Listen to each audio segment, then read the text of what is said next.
Hello, welcome to New Millennium Ministries, featuring the Diann Morgan Show, where life happens. There are two types of people in this world, those that make life happen and those that let life happen.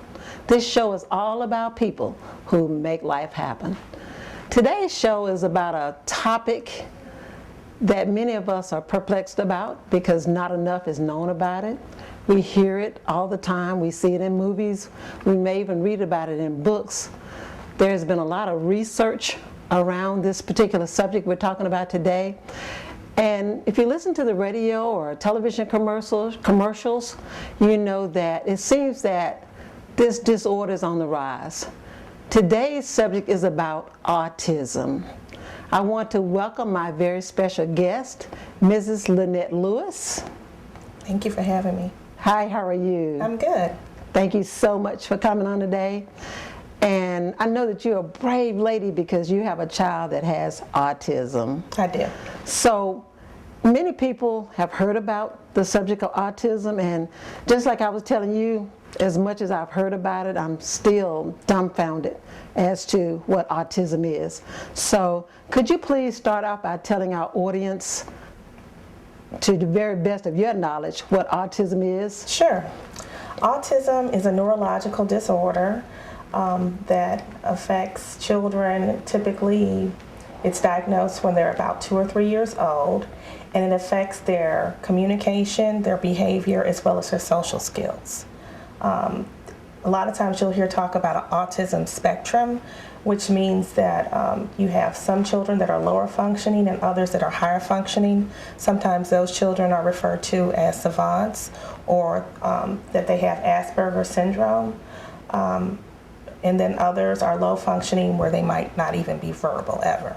So it's a wide spectrum. Okay. So when you say high performing versus low performing, tell the audience what you were referencing when you say high performing or low performing. Give us some examples of what a parent might expect to see, or what even people out in the public might see of that type of child. Okay. Like I stated, like sometimes a lower functioning child will not be able to communicate at all. They're what's known as nonverbal. Their cognitive skills are diminished as well. Sometimes they can't read, they can't talk, it's very hard for them to communicate, they're withdrawn, they're to themselves. That would be an individual that's on a lower functioning skill set, and then when it goes all the way up to being a brilliant person, somebody who is very well versed about a particular subject. It could be science, something like a neurological scientist, or somebody who understands things that's really difficult, a mathematician, a music person who is just really musically inclined. That would be somebody who is on the higher end and they're able to communicate, but they still might be lacking some of the social skills that you and I might have. Okay. They may just want to discuss that one topic. Okay, very good. Just before the show started, you were telling me that to call a child autistic isn't the proper term, and many people in our listening audience may not know that because I didn't know it either. And so they may refer to a child as autistic. So could you kind of expound on that, please? Sure. A child who has autism is just that. They have autism, just like a child who may have a heart condition or a child who may have cancer. So you wouldn't call that child canceristic. You would say that child or so-and-so has cancer. So parents of children with autism don't really like to hear when their child is labeled as autistic, because the label does not necessarily define them. Thank you. I know that's helpful information to people people, at large, because we don't always get, schooled on what's proper and what's not proper. So it's beneficial to society to know what's correct and what's not correct. Can you talk about how autism is diagnosed and some treatments that are available? Yes.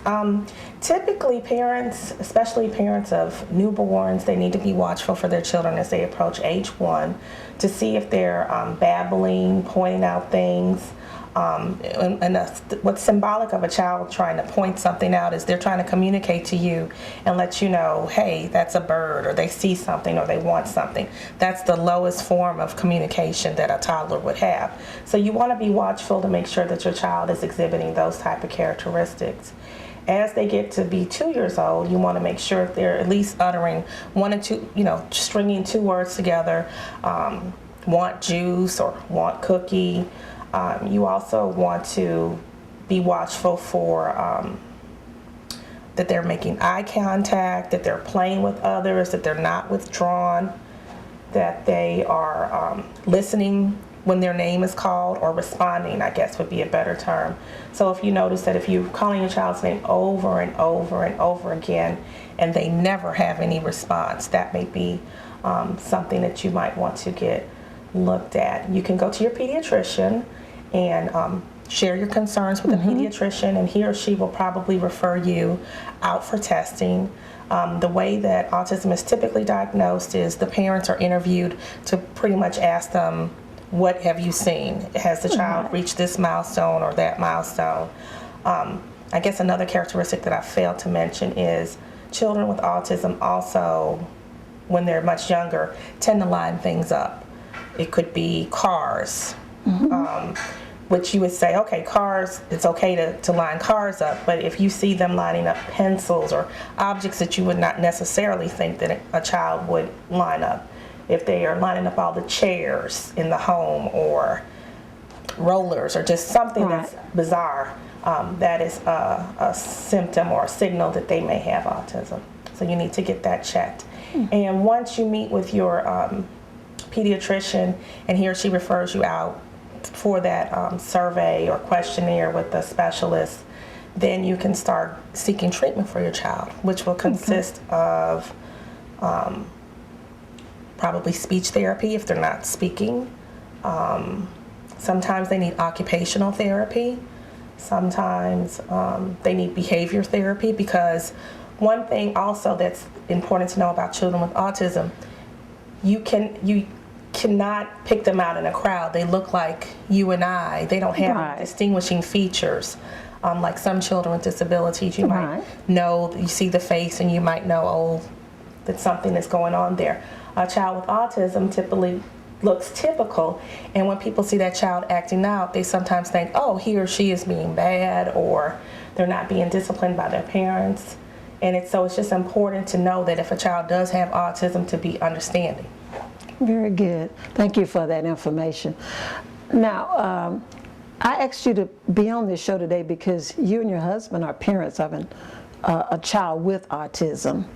So I just wanted you to share with the audience when you first thought that something wasn't quite as it should be in the child's developmental stage, and also once you received that diagnosis, I'm not sure if diagnosis is the right word, but how did you and your husband feel? Sure. I had a girlfriend who, she was pregnant with me at the same time, so we would always compare notes. Our daughters were born about 2 weeks apart, so when her daughter started talking, I was waiting for Madison to talk, and that just never really was coming to be. So I spoke with my pediatrician about it, and we went and had her tested, and they told us that she had pervasive developmental delay, which is on the spectrum of autism. And they told us that Madison probably wouldn't talk.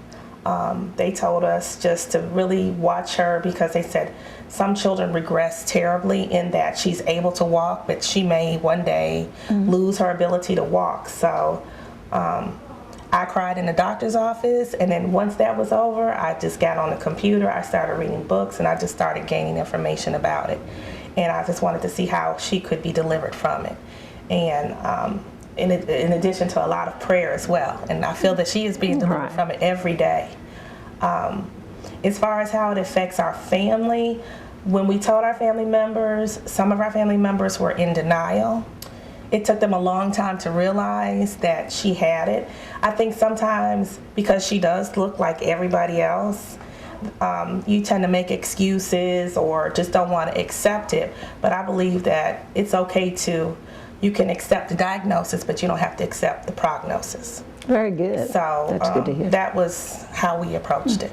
So can you tell me how your husband responded? I know you talked about you and some things about your family, but I know sometimes for men it's even more difficult when it comes to something that's not quite the normal or something that doesn't go quite right. I think in a doctor's office, I don't think he really had heard of the term autism before, so he didn't necessarily understand the magnitude of receiving that type of news. But once I explained it to him, we just prayed over her, and he was very supportive in terms of whatever he could do to assist in just getting her the assistance that she needed.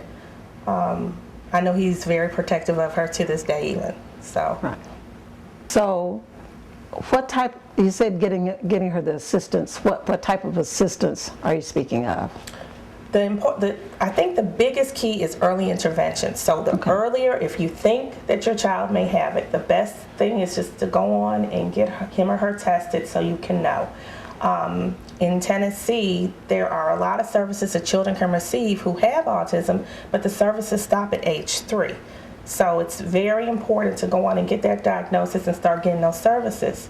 Services like speech therapy, occupational therapy. Some locations, there are some schools here locally in Memphis that will treat children with autism by taking them through various types of therapy, like applied behavior therapy, which is teaching them one particular task, pick up a crayon. And I think it's just children who have autism, sometimes it's difficult for them to learn, I guess, by osmosis, how other kids may see a box of crayons or crayons lying on a table and they just have first nature to go grab and start scribbling. A child with autism needs to be what we call prompted. So you would say, Sarah, pick up the crayon. And if Sarah didn't move, you would actually take Sarah's hand and make Sarah pick up the crayon. Sarah, color this picture. And if Sarah's still not moving her arm, you're moving Sarah's arm for her. So then the next time when the crayon is on the table, you say, Sarah, pick up the crayon. And maybe Sarah will or she doesn't. Then you do it for her again, and just until she gets it in her mind, an understanding that crayons are for coloring. So then you just build upon that. A cup is for putting something to drink into it, and then I put it to my mouth and drink. They sometimes have issues with self-care, like learning how to brush your teeth, things that we take for granted. Right. So it's just a different way that you would approach teaching your child how to do it, as opposed to saying, here's a toothbrush, I'm showing you how to put the toothpaste on, and then leaving the room. Right. You would have to actually take them through that process. And it may take a few days, it may take a few weeks, but eventually, hopefully, that child will learn how to do that. So with Madison, we just happened to come across this lady who was from California. California and New York are on the forefront in terms of autism research. Right. And she was very familiar with applied behavior analysis. And so she was Madison's teacher, and she would come and sit with Madison in a room. There was a little desk that her sole purpose the very first day was for Madison to sit in a desk.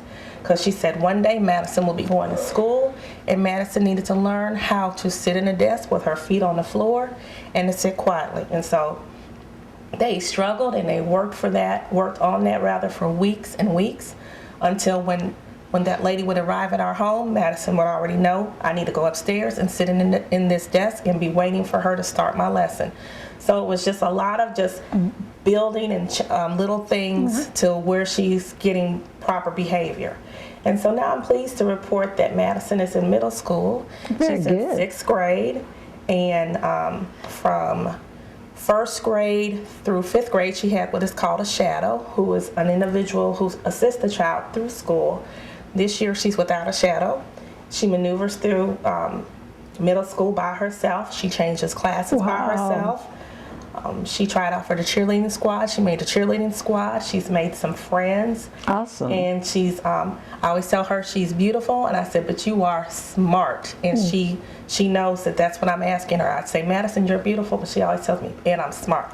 And that's the most important thing. So I wanted to talk about something that was still basic, potty training, you know, Yes. parents struggle with potty training with just the average child. right. So talk about just potty training And with Madison. Sure, we had challenges with that, absolutely. She wasn't, I would say, 100% potty trained until she was 4.5. Okay. But it was the situation where I just said, I took one particular weekend and I said, we're going to do it this weekend. And we're not going to finish, we're not going to do anything else until we have this done. And how I achieved that is the applied behavior analysis, when I told you about the prompting, a lot of times you would reward the child with like a little snack, like an M&M or something like that. So if we said, Sarah, pick up the crayon, and she picked it up, you might give her a snack if she wanted it. So with Madison, she was learning how to do things for rewards. And with using the restroom, she was fine with urination, but with defecation, she still was struggling with that at 4. So, and I would know that she had to go. And so what I did, I just put some of her favorite snacks in a Ziploc bag, and I taped it to that bathroom door, and I said, you're not getting those snacks until, you know, you go and you sit like a big girl and you do it. And eventually she caught on. I think you have to really stick with it. It does take a lot of time, but I think if you stick with it, and not everybody is going to be able, because like I said, it's some children are just, they don't have the capability. Right. But if you believe that your child has the capability, you need to stick with your child and continue to push them, because like I said, the doctors predicted that she wouldn't walk. That she wouldn't talk. And although she doesn't hold a conversation and talk as much as I do or as fast as I do, she certainly does talk and communicate. Well, what's Madison's favorite thing to do? What makes her smile and just get all excited?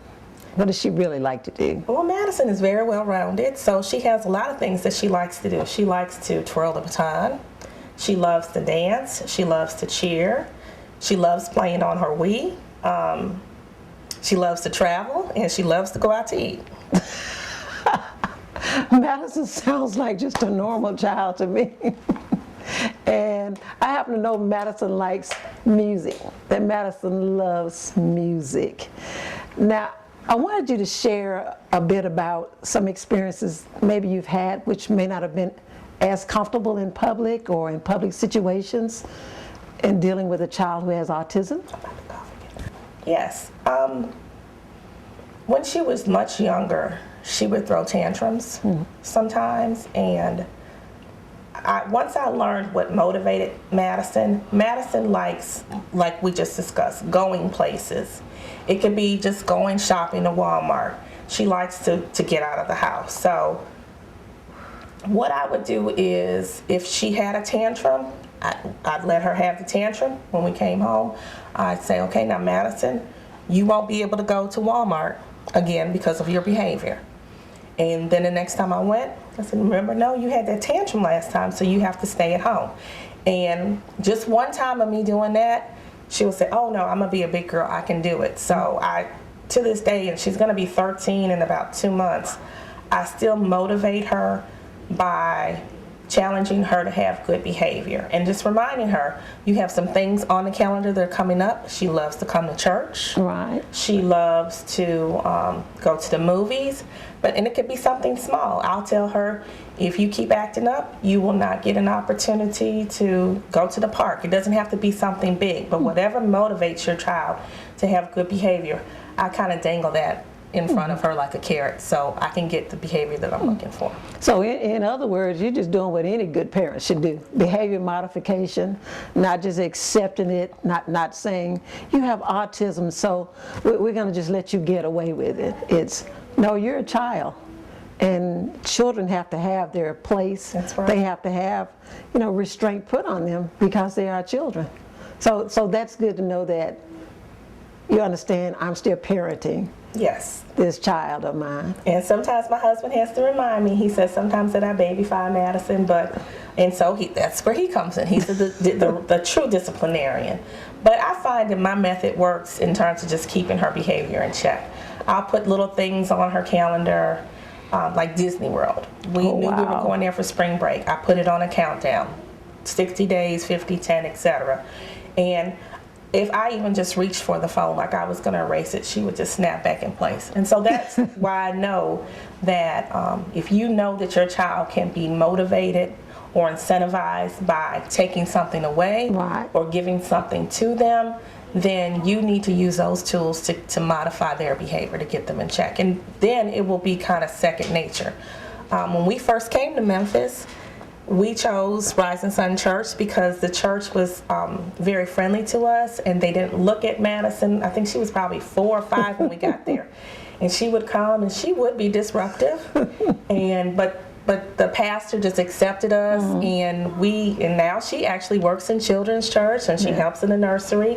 And I'm also glad to report she sits in a sanctuary quietly, and you don't even know that she's there today. So She does, and I remember when Madison first came to Rising Sun, and when Madison would come and say, "Oh, here comes Madison," and it was no big deal. The pastor kept preaching, or the choir kept singing, but Madison loved going to the nursery. She'd head straight back to the nursery. And one day Madison was sitting in service, and I think I said to Lynette, "Do you want me to take her to the nursery?" And she said, "No, we're going to try sitting in here." And she did great. But what I noticed is when the choir sang, she was all in, enjoying that music. And now I see her sit there and I think, wow, how amazing. I just saw a newspaper article about Madison in a pageant of some kind. Yes. Can you talk about that? yeah, she was actually she was in a pageant last August, and she twirled her baton as her talent, and she modeled a beautiful little party dress, and she actually ended up being on the front page of the Commercial Appeal. So the photographer who was there absolutely saw something in Madison and wanted to show her to the city of Memphis. Wow. And I envy Madison's style, because she's truly a girly girl. She loves the diva sparkles, and I'm always trying to get her to let me wear one of her dresses. She hadn't agreed yet, but I'm still working on it. Now, what I like to ask is, sometimes I hear commercials from Tommy Hilfiger talking about the statistics for the number of children who have autism. I've heard Tony Braxton talk about it. So we do know that it seems to cross all spectrum of people, socioeconomic levels. No matter who your parents are, you can still have a child with autism. And the numbers seem to be astounding to me, because I know in our church, which might have 400 or 500 people, we have at least 2 children that I know have autism. There may be 1 or 2 more, but can you kind of talk to our audience about the statistics? Sure. Recent Centers for Disease Control statistics indicated that 1 in 50 children in America have autism.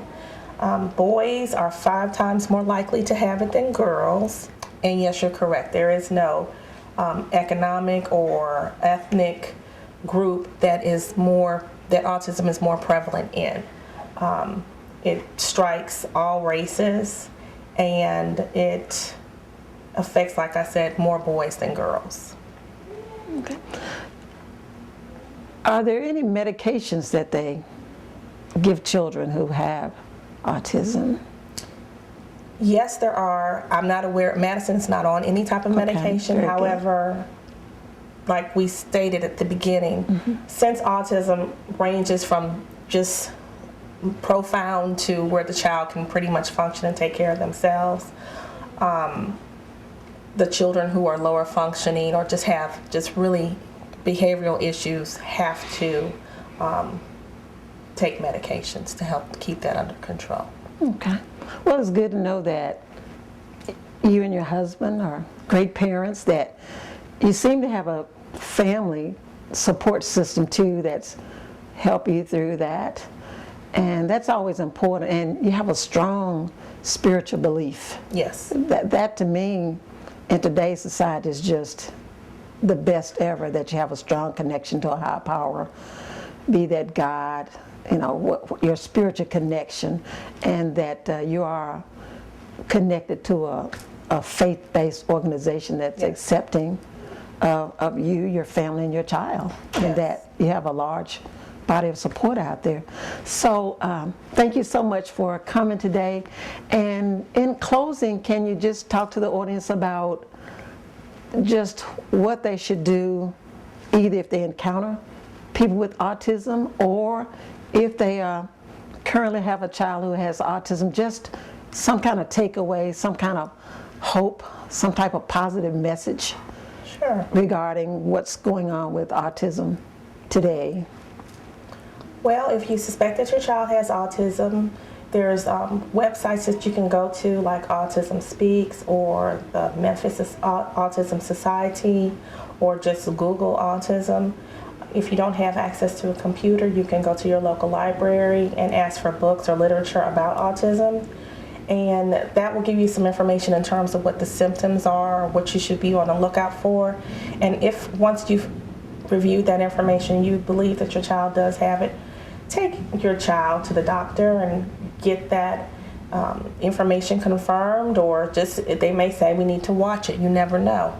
But it's better to know now rather than later, because when you know now, then you can start addressing it and getting the child the services and the assistance and the therapy that they need to be successful in life. Okay. Yeah, my name is Bill Lewis. I'm Madison's father, and I'm so proud of her. And when I found out that she was diagnosed with autism, I guess I didn't really take it so well because I didn't understand. But now, since I've been educated about it, I've been very supportive, and now she just needs a lot of love and a lot of attention. And she gets that from her mother and myself and our family members and our friends, our church members. And it's been very successful.